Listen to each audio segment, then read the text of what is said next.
आज हम आपको बायोडायवर्सिटी से परिचित कराना चाहते हैं, जो हम आपको एक शॉर्ट फिल्म के माध्यम से दिखाएंगे। तो मैं आप लोगों को बताती हूँ कि जैव विविधता होता क्या है। जैव विविधता क्या है? किसी विशेष क्षेत्र में विभिन्न प्रकार के जो जीव जंतु, वनस्पति या फिर आप लोग ले लो मानव जीवन, ये सभी को मिलाकर एक जैव विविधता को हम ले सकते हैं स्थलीय जीवों के रूप में और जलीय जीवों के रूप में, और विभिन्न प्रकार के जो गतिविधियाँ होती है पूरे विश्व में या फिर पृथ्वी पर, वो सब जैव विविधता के अंतर्गत आते हैं। तो हम यहाँ पे जलीय जीवों में मेंढक हो गया, मछली हो गया, और स्थलीय में हाथी, शेर, भालू जितने भी हैं।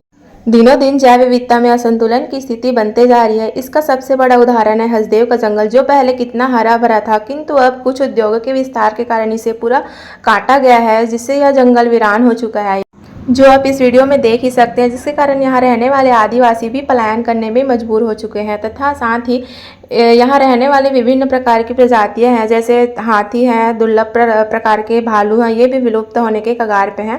हमारे आसपास बहुत प्रजाति की चिड़िया भी पाई जाती है, जैसे कबूतर है, कौवा है, गौरैया है, ये भी आजकल विलुप्त होने के कगार पे आ चुकी है। जैव विविधता के अगली कड़ी में हम देखते हैं सरीसृप को, जिसमें सांप हो गया, बिच्छू हो गया और गिरगिट, ये सभी प्रजातियां आती हैं। जैव विविधता के अंतर्गत अगले क्लिप में हम देखने वाले हैं पौधों की प्रजाति, जो कि भारत में लगभग 1800 से भी अधिक प्रजातियां पाई जाती है। ये जो फूलों की प्रजातियां देख रहे हो वो कॉलेज के आसपास से ही लिया गया है, कॉलेज के गार्डन से लिया गया है। इसी प्रकार भारत में तितली की प्रजातियां लगभग 1400 पाई जाती है। अगर छत्तीसगढ़ में भी देखा जाए तो कांकेर वैली नेशनल पार्क में तितलियों की प्रजातियां लगभग 80 से भी अधिक पाई जाती है।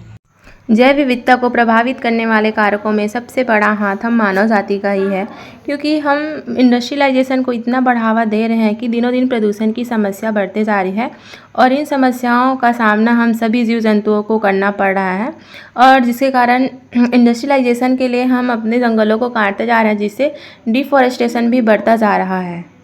बायोडायवर्सिटी के अंतर्गत जो भी आते हैं, पेड़ पौधे से लेके जीव जंतु, मनुष्य, जो भी, उनका संरक्षण करना हमारा जिम्मेदारी है। हम उनको सुरक्षित कर सकते हैं। वो कैसे? हम अगर अपने आसपास या कॉलेज हो गया, स्कूल हो गया, वहाँ पेड़ पौधा लगाकर हम कॉलेजों में पेड़ पौधों के बारे में बताएंगे, वहाँ जागरूकता लाएंगे। जैसे हम अपने कॉलेज में प्लांटेशन किए थे।